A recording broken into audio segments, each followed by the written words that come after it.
Hello and welcome back to the Outdoor Minimalist podcast. I'm your host, Meg Carney, and I'm an outdoor and environmental writer and author of the book, Outdoor Minimalist, Waste Less Hiking, Camping, and Backpacking.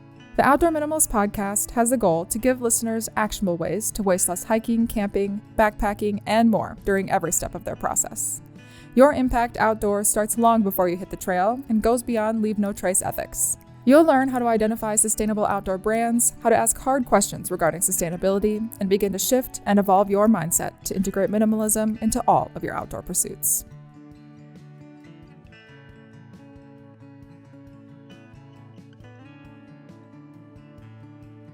Meg is walking around in the Badlands of South Dakota, the land of the Oglala Lakota Tribe.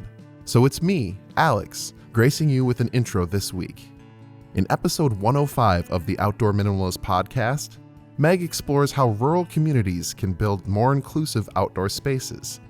To do this, she sat down to chat with Kristen Neithercut, co-founder of the Montana-based nonprofit, the Female Climbers Collective. Kristen and the rest of the board members are on a mission to create more inclusive outdoor spaces. They believe that people should be able to show up in the outdoor spaces exactly as they are. No labels, no BS, no faking. We create a space and a platform for authentic connection and community around rock climbing.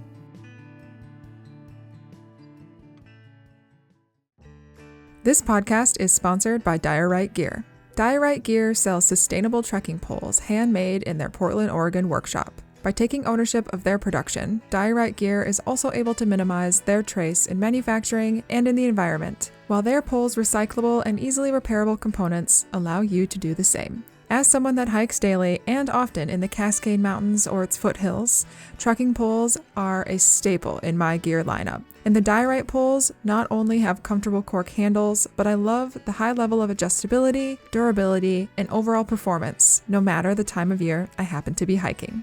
Use the code MINIMALIST for 10% off your order. So thanks for joining me on the Outdoor Minimalist podcast today, Kristen. I have been looking forward to hearing more about the Montana Women's Climbing Festival that happened earlier this year. But before we get into all of that, I would like to get to know about you as a person. So how did you first get into outdoor recreation and how does it fit into your life now? Thanks for having me. I appreciate being here, first of all. How did I get into outdoor recreation? Well, I grew up in Michigan, and sports and playing outside look a lot different in Michigan than in Montana, where I am now. But I always grew up ski racing, and ski racing was like my thing as a kid. And so as soon as I graduated from college, I moved out to Montana, and I was just planning on being a ski bum for a little while and then like figuring my life out. And I never left. And so I've been here for 10 years. And I think that, part of how I got into what we're going to talk about is because recreating outside as a woman is in Montana, and as in rural areas, it's just a little bit different than somewhere like right outside of San Francisco or just somewhere that has a denser population. And so I moved out here and I didn't know how to rock climb, and I didn't know how to mountain bike, and I didn't know how to backcountry ski. And those are three things that I love doing now. My community now is kind of built in these little pockets of the hobbies that I like to do. And that kind of led me into this nonprofit work that I do. And how does it fit into my life?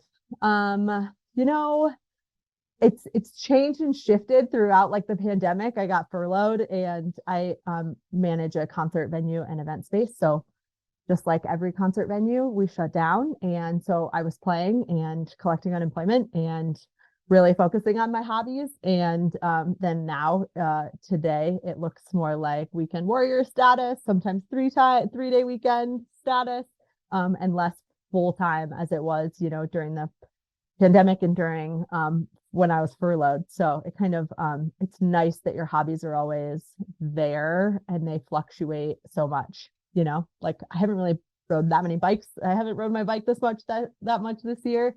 But we've been climbing a lot, which is great. So, yeah. Yes, absolutely. And during that time period when you were more so like playing outside during the pandemic and things like that, is that kind of when this nonprofit idea came to play and it kind of started up, or was that a project that you had existing? So it started, during the pandemic, I started a guiding company. I got my single pitch instructor certification through AMGA, and I got a permit to guide just outside of Bozeman. And I really didn't have a network. I really didn't have a big crew of people. I knew that I wanted to teach women how to climb, and I knew that it was a perfect situation. It's like this special little place where you can really brush up against fear in a way that's safe, since you're on a rope, or in your mind you're like, I'm gonna die and I'm gonna fall and this is not okay.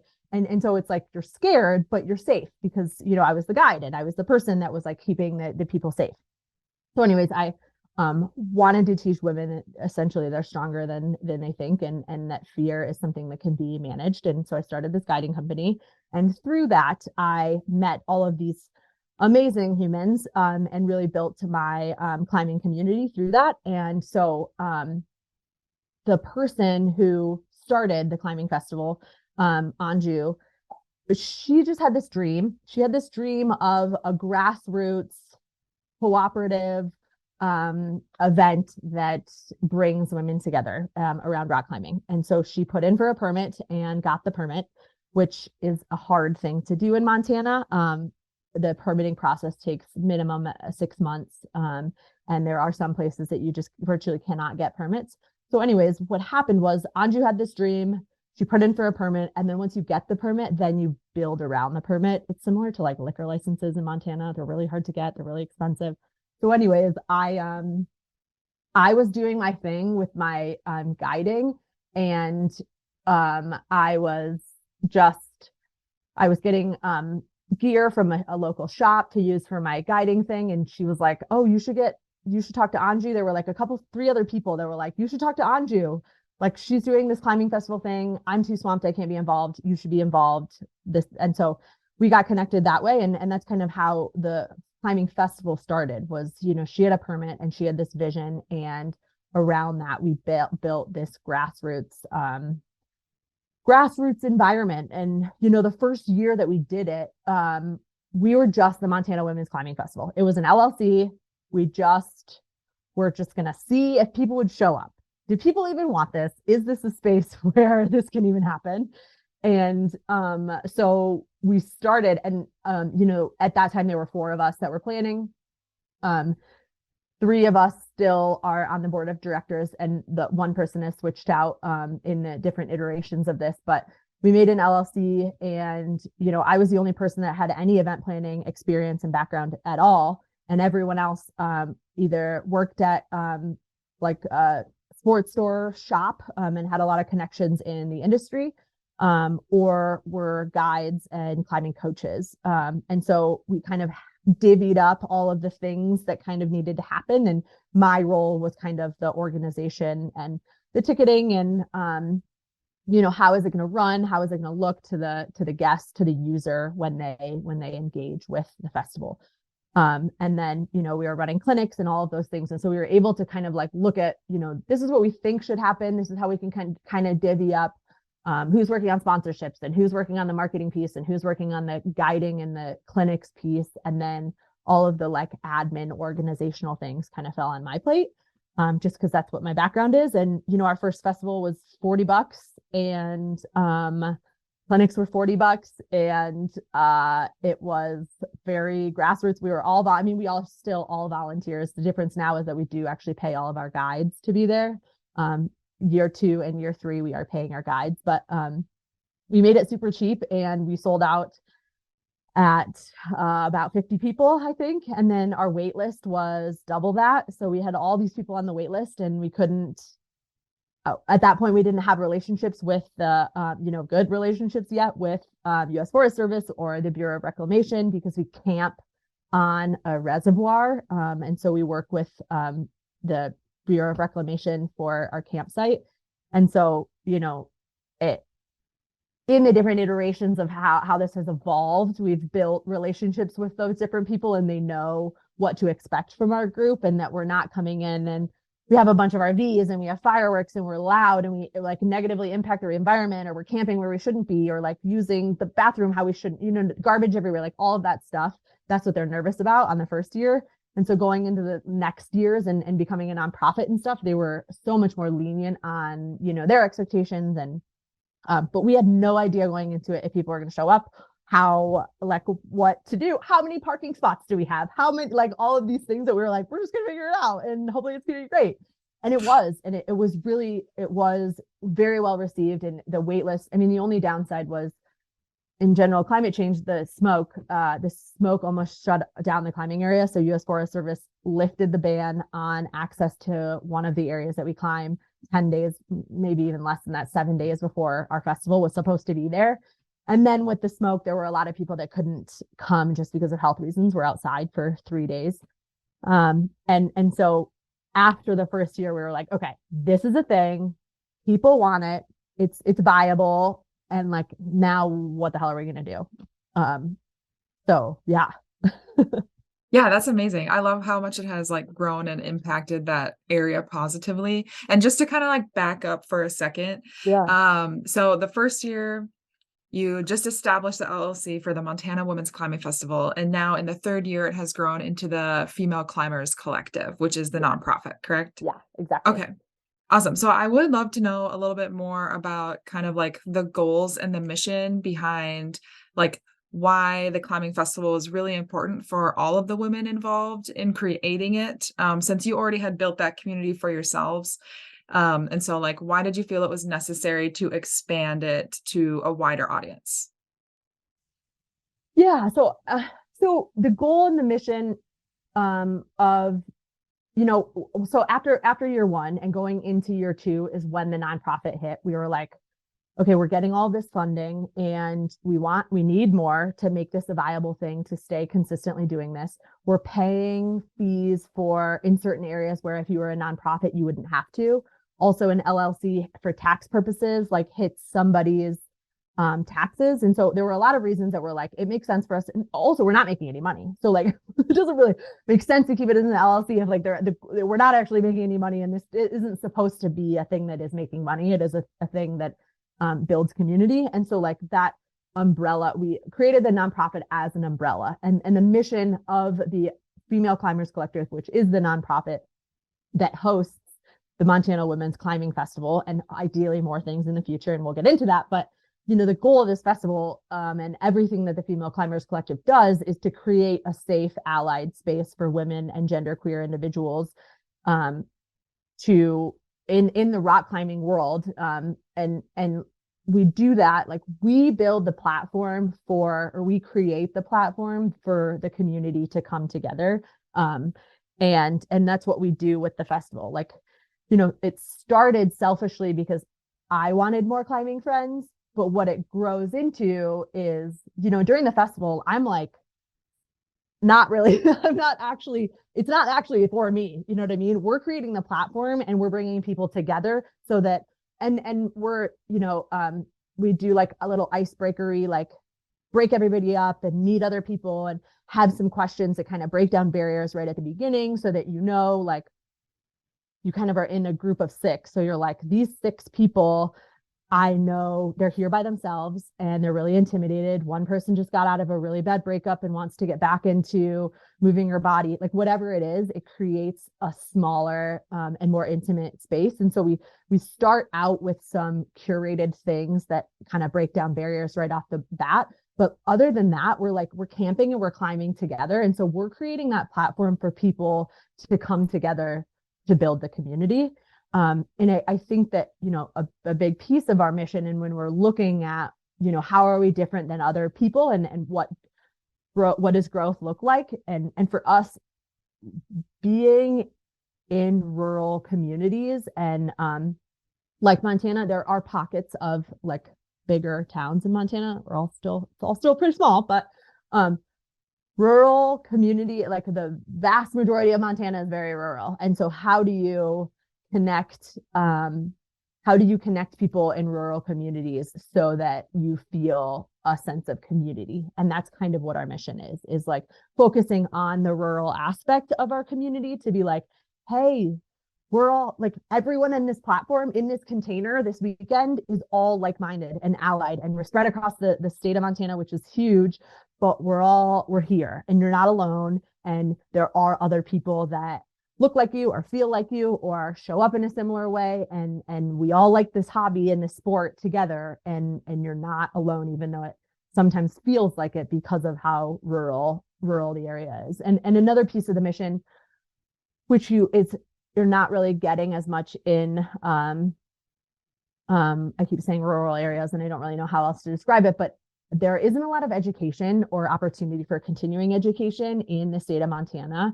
And so that's another piece is the education piece, and knowing that people can come to our festival and learn something. Like maybe they're in a gym to crag space, not really climbed outside too much, or maybe they're pushing their grades and they want to work on head space or mindset or movement or whatever. It's like that is a big piece, and that's why we pay our guides. That's why the guides that we get are all allied in this space, so that the user, the guest is going into a clinic with someone that has a similar mindset and has an understanding of where they're coming from, which there's just not that opportunity elsewhere in Montana right now. And so those were kind of our things. It's like, we're here to help shift the narrative in an area that feels really rural, to be like, there's a space for you here, and there's also continuing education here,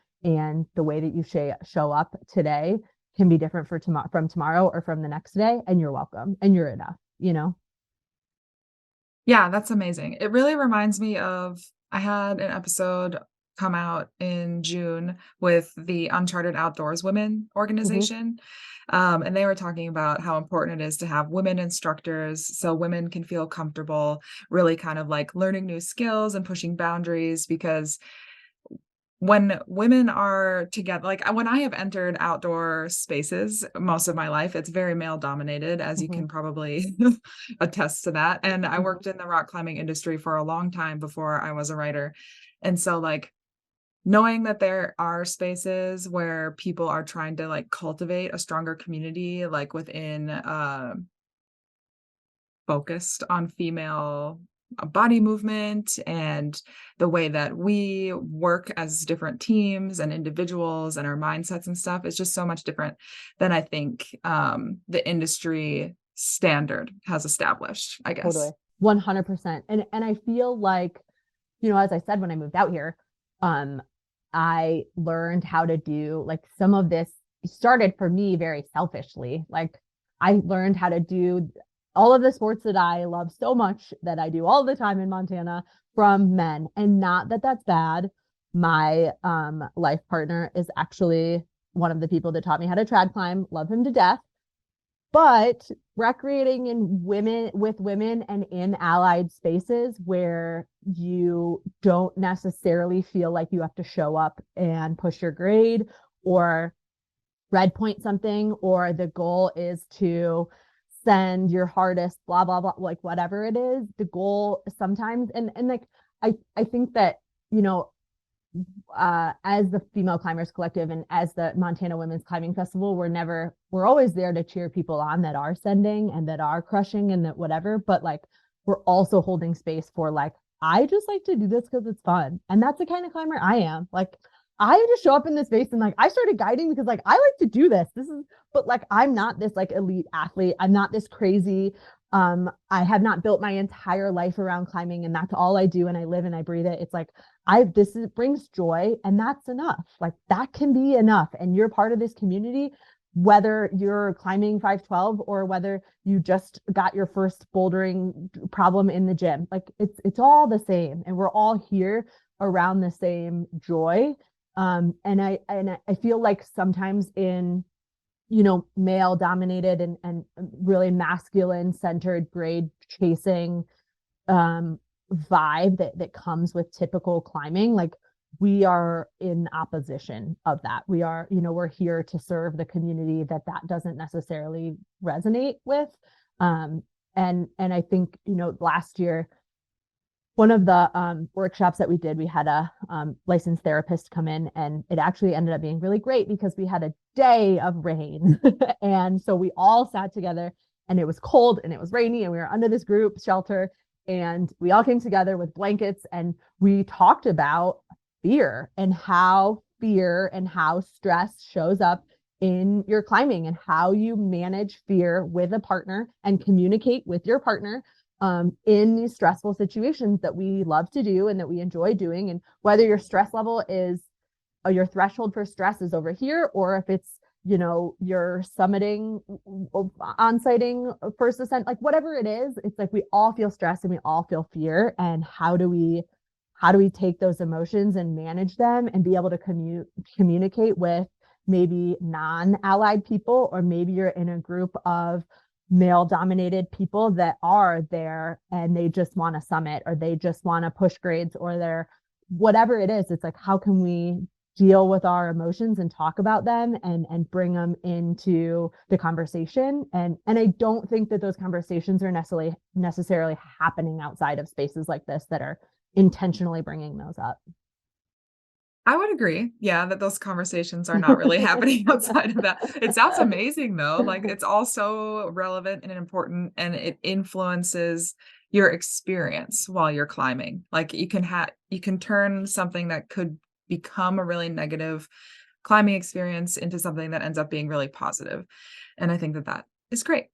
And I think that sometimes too, like when you're talking about backcountry skiing, it's like you have your partner and you guys talk about what the objective is for the day, and you're talking about maybe like the route and what the weather's doing and where you're going. Like all of these things you're kind of like charting it out and mapping it out. Whereas climbing, that doesn't necessarily always happen, but like we still are carrying our, like all of our life, like all of our stuff. Like we're still, it's still stressful and it's still hard or whatever. And so it isn't necessarily the same platform as on other sports where you're like in communication with your partner and you're talking about the objective or the weather or like how things are going as you're going. It's like the climbing just feels different, but in these situations, you're still bringing all of your emotions and all of the things that have happened to you leading up till then, or the stress of your day or whatever. And, helping start the conversation around like, how are you bringing that up to your partners, that you're like showing up to the crag to go climbing with your partners, and you can be like, hey, I just had this horrible day and I had to let an employee go and I'm just really not feeling it. And I'm going to climb 5 7s. That's it. And like have that conversation and be able to have that and be comfortable with it, because that's real. That's what's real, Yeah, absolutely. I always like to climb 5-point fun, and fun is different for everyone. Yeah. And no, I'm not going to say that. Never mind. I was going to say something, but then like in my head, I was like, we're just going to edit that out anyway. Okay. So, kind of looking back over like your successes with this festival and how much it has grown and changed, I would be really interested to hear about kind of, I don't know, maybe some of your challenges that you have overcome through organizing this festival, and some things that you have kind of like changed or really thrived with in the last 3 years. Or even just with this most current festival, whatever makes sense for your mind. Yeah, I think that, the event planner and the like type A person that I am, I went into this and I was like, I also have like a little bit of a background in wellness, and in my job, my other job, I used to put these like wellness events together that are curated, and I've been on retreats and stuff. So I'm like looking at this festival and I'm like, oh, we could do this and this and this. And oh my gosh. And then everybody shows up and there's a goodie bag and blah, blah, blah, all these things.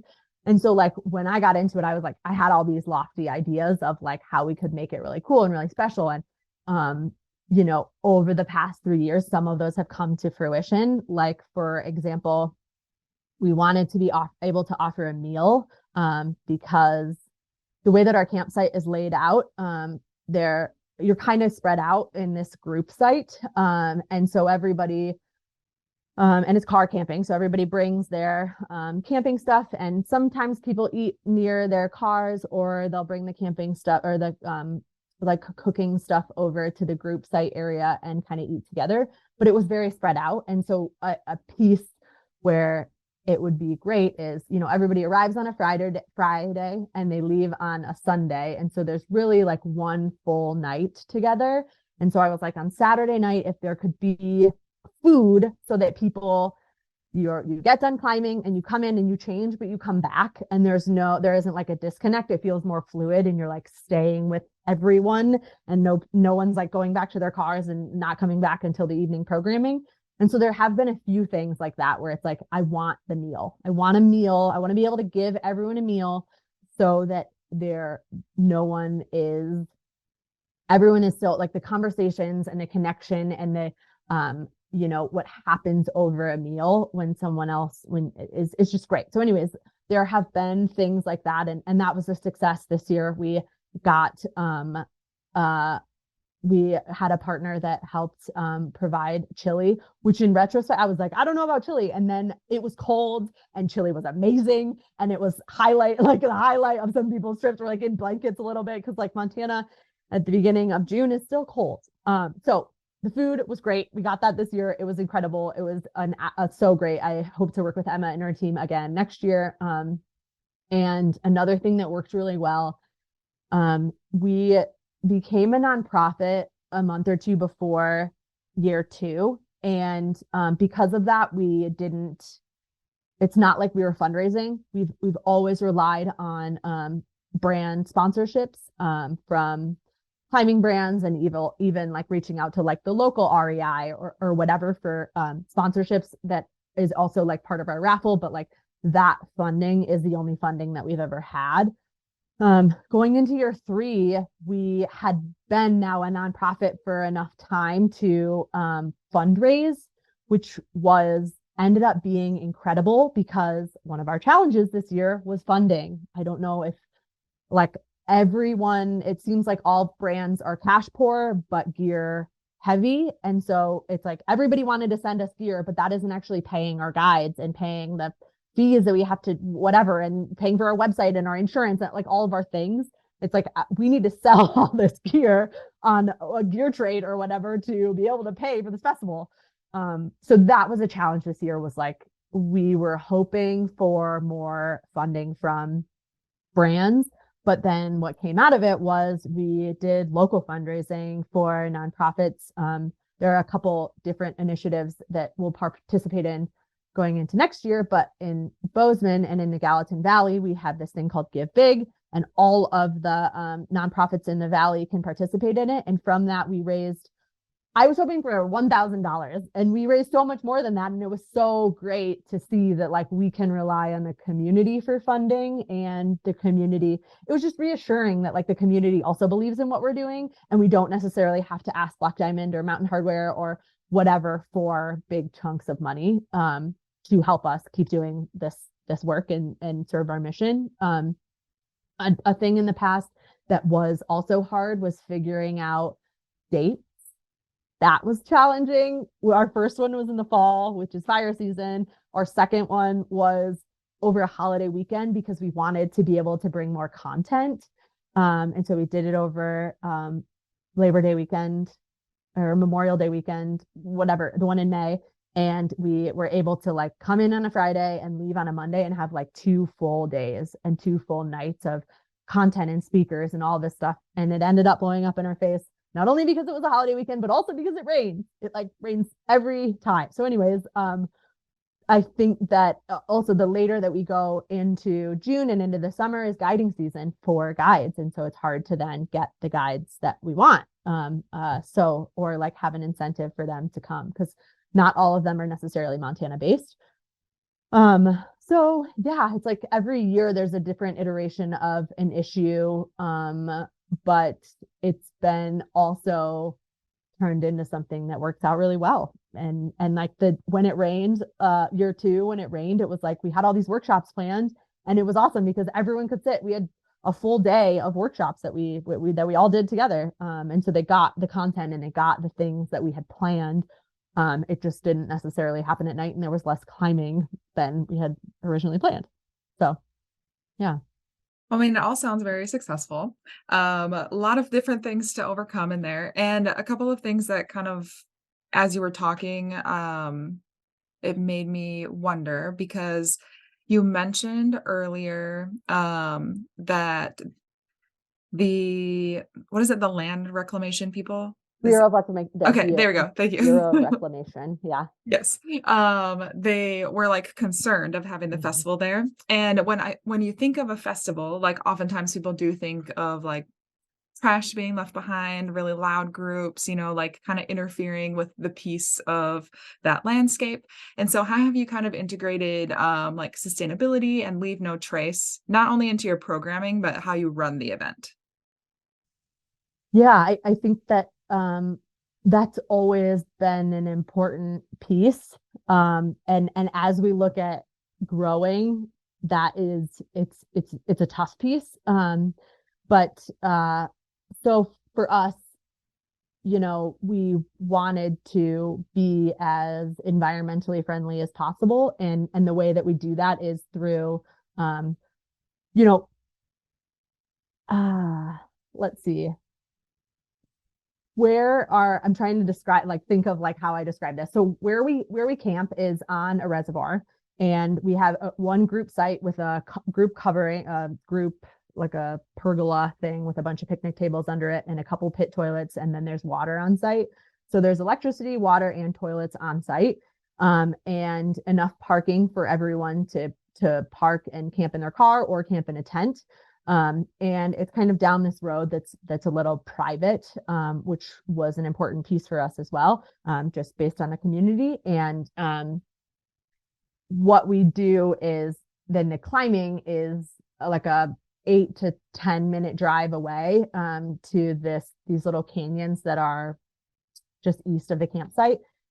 And so sustainability for us just looks like not having excess, like we were talking about, what could we do for our participants that is not a huge lift on us, but seems like a value add for them, and like, how could we represent a brand or give stuff away or whatever. And the piece of not giving away crap to give away crap is like an important piece. And doing whatever we do and doing it in an intentional way. And so that is how many clinics we have and how many cars go over to the place, that the climbing area, and condensing the clinics to shuttle in cars. That's not giving away paper, like a timetable of like, this is all the things that are happening for the event, like the run of show for the next few days. We're not giving people goodie bags filled with crap that's just going to be garbage. And so other pieces are, we offer coffee and tea and pastries, and all of that is serve yourself. And we don't provide plates or bowls or utensils or cups or anything, because you're camping. And so you should have all of those things. And I think that a goal of mine, hopefully if we can do it next year, is to be able to have a sponsor have some sort of like a Yeti like mug or something that's like a branded mug that then everybody can have for the coffee and the tea, that then is reusable. But yeah, it's like, we're talking about, okay, so we're going to do this every single year, and we want to be able to have value adds, but like the first year was like a shirt. So like everybody got a shirt, but I'm like, I don't need one more shirt. Let me tell you something. I do not need another shirt. And if we do this for 10 years, I do not need 10 of these shirts. And so it's like, what can we do? And what is it that feels like it's intentional, and maybe it elevates a brand that we're working with that is excited about whatever it is, like the mug or something, a chalk bag, like I don't know, whatever it is that it could be something that is reusable and supports those values, I guess, and doesn't feel like you're giving away crap just to give away crap kind of thing. Yeah, I think that happens a lot where it's like, we need a goodie bag, but the goodies inside are really not that good. Yeah, it's like a So shit ton of stickers. You're like, I'm good. I don't need more stickers. Yeah. No, Or that's there's like, awesome. I feel like brands give a lot of like those neck tubes, like and I call them a buff, but like that's just the brand name. Oh But yeah, and yeah. they're like crappy. They're like, I'm like, what even is this fabric? Like, I don't even, when we're asking brands for stuff, I'm like, do not send any neck tubes and do not send any of this like crappy, like sunglass weird stuff. Like, I'm okay with chapstick and with like chalk and like repair stuff for your calloused hands, but like, don't send us any of that other crap. Like, it's just crap with your name on it. And like, we don't like that. Yeah, the consumables are a different story. Those people will actually use those, so that is much Mhm. nicer. Yeah. That's cool though. I like the focus on intentionality is also important. I think if you're having like people from all over the state to kind of come in and see like how other people recreate outside and like demonstrating a more responsible approach can be really impactful. And I don't always think that that's done in Montana. Like so we're on some group sites, and the rest of the camping is like individual sites that you can rent.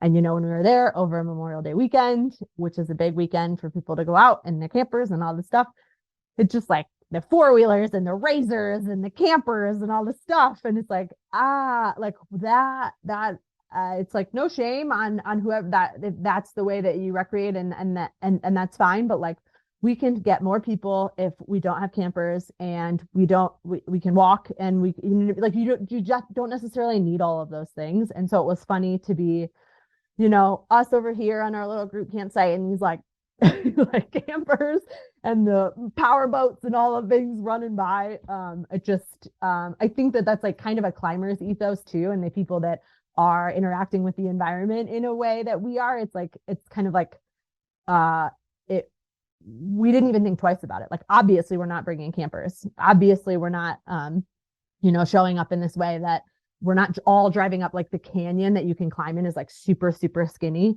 And like, we're obviously not driving up there, although you can, and it is a through, you can, it's the air, you can cut through to go to the other side of the mountains. And so there are people that drive through it, and there are climbers that stop on that road, but it's like, there's no reason to do that.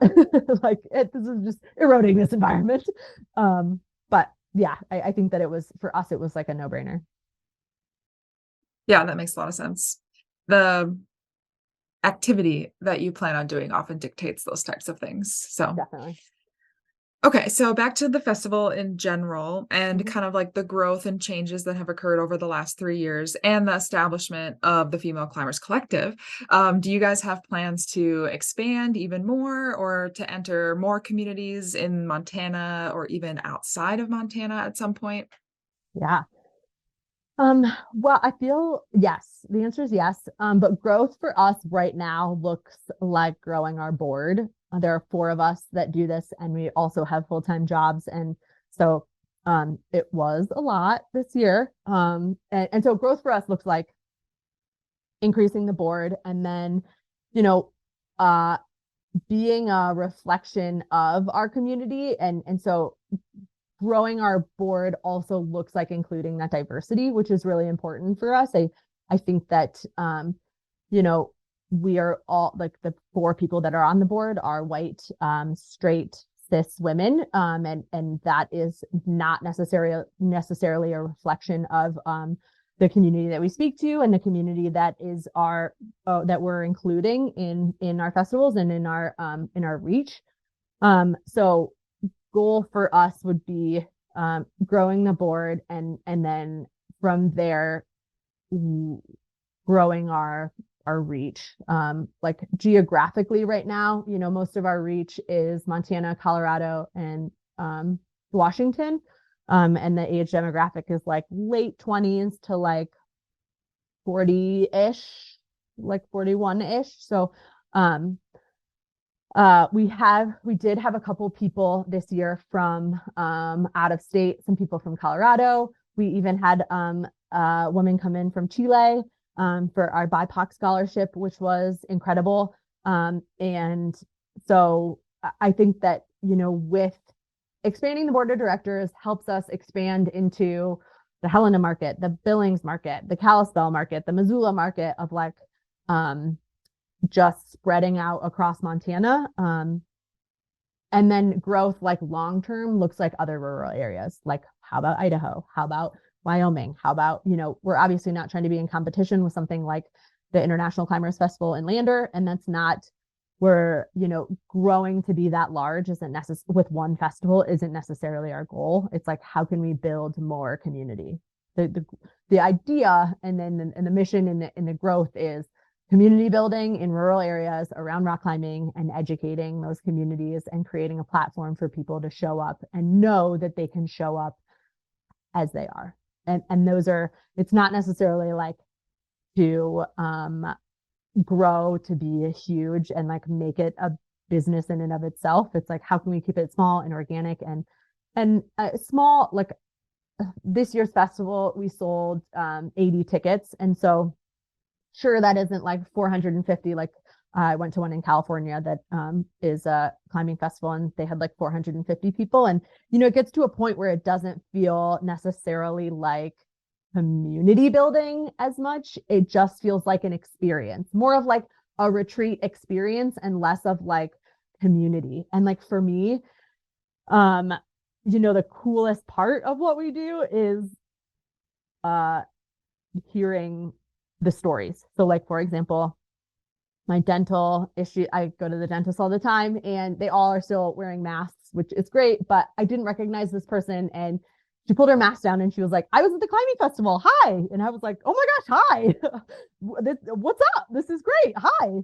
And she was like, I'll have you know that we started a thread after that festival. And now we have this group thread of all these people at the festival and we've been meeting up and climbing. And like that is the point. That is exactly, there's a Facebook group of people that are meeting up at, like, that is why we are here. And that is the point, is so that when you're driving through Missoula, this person because you met them at the climbing festival and you can stop and you can climb. And that is why we are here. And I don't necessarily feel like if it grows to be super, super huge, that you still get that. And the other piece is that, in rural areas versus somewhere like in Lander, which I guess is rural, but there is a lot of climbing around there. Our crags aren't that big. We don't have the space to be this huge thing. And so it's like, how can we grow our community like more far reaching with other things that we're doing and not necessarily focus on one thing and make it as big and as whatever as we can. It's like, how can we reach more people and create more inclusive spaces? Because I think that is what's missing sometimes in the rural areas. Yeah, and having that more intimate environment cultivates community like more naturally. So it makes a lot of sense to focus on that growth aspect of like how to better cultivate those things within the festival and then focus on other things within the nonprofit. And I mean, you have had this experience with your board of directors and like creating all of these things and having all these experiences.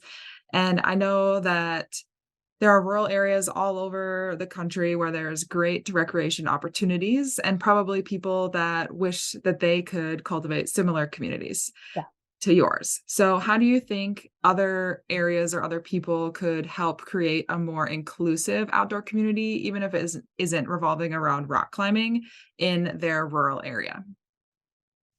That's a great question. And, my feedback is to just start. And maybe it's a Facebook group. Maybe it's like you have to start somewhere. And that's what we did with the festival. And we'll say things like, we want to create an inclusive space, but then like, what does that mean? Or like, for example, going into this year, we had a community member reach out and they said that they will get to us funding for scholarships for people of color. And so that was something that like, I cannot speak to that community. That is not a community that I can speak to, but there are people in our community that identify with that community that can then speak to that community and help us bridge that gap to be able to create an inclusive space. And so for me, it's like, or for us, I guess it's like, how do you lean on your community? So it's first building the community and then it's leaning on the community. and it just takes time. In my mind, I'm like, we should have a more diverse board, or we should XYZ, like have this BIPOC scholarship, be targeting the less able people, like whatever it is, like how can we make this more of an inclusive space? And it's like, it takes time. It takes time, and where you only have, you know, whatever your bandwidth is. And it started with women. It was like a group of women came together and we were targeting women because that is how we identify. And that is how, like, that is the group of people that we can speak to. And from there, it you know, it evolved, and you know, part of the mission and being in Montana is, and you know, the need for stuff like this is that, and you know, not to get political, but like there isn't, everyone does not feel safe outside, and especially in rural areas and places like Montana, the LGBTQ community and these other the people of color in Montana in rural areas, like it doesn't always necessarily feel like a safe space. And being a white woman, I can't speak to that, but I can speak to, you know, the female experience of showing up at the crag and having all of these men that are out just macho energy. And so it's like, how can you build community and speak to the fact that we're open to these other communities, and then let them come and share their stories, or let them come and lean on their community and offer these scholarships, or, you know, just it comes back to like starting somewhere and then having, like, working from your heart and like knowing, you know, yes, we're targeting women, but we're also targeting in general underrepresented community members, and the underrepresented community members feel, I'm sure differently, but in a similar vein of like the other people that don't feel like they can show up in this space in a real way. And so maybe it's not the exact same stressors, but like we're all trying, like the point is that we all feel like we should be able to show up in this space. And so that's why it's a space for all of us, kind of thing. And so I guess, like, to someone that's trying to create a more inclusive space in their rural community, it's like, once you start preaching what your values are, and once you like decide what your values are, and then make decisions and live from that space, it's like, then the other people are going to come. Like, we keep being like, this is grassroots. And what we mean by that is, I don't want to do everything. I don't want to have everybody, I don't want to plan all the programs. I don't want to plan every single thing. It's like, that's when Yuki reached out about this scholarship. I was like, yes, I cannot do that by myself. Great. This out, like, how can you lean on the people that have the connections that are in those networks, that, you know, are aligned in the same space, and it just takes time to build those relationships. But it's worth it. And I think the shoulding is the hard part. Like, it's like, don't listen to the shoulding, just trust that the process will happen. And like, even now I'm like, how can we bridge the gap? How can we reach more people? How can we do all these things? And so that's what we're thinking about, is like, how can we be even better at what we're doing? Because we're not amazing. There's a climber that's never climbed, and there are climbers that are sending harder than I'll ever climb in my entire life. And how do we create community between all of those people? And then there are the people that don't feel like they belong because of their how they show up in a space, or because of who they love, or whatever it is. It's like, gosh, it's like every single, I'm like, north, south, east, west. It's like, there's so much, and it's easy to get caught up in like, we're not doing enough, or we should be doing this. It's like, start somewhere and just like take the first step, and then the rest will come.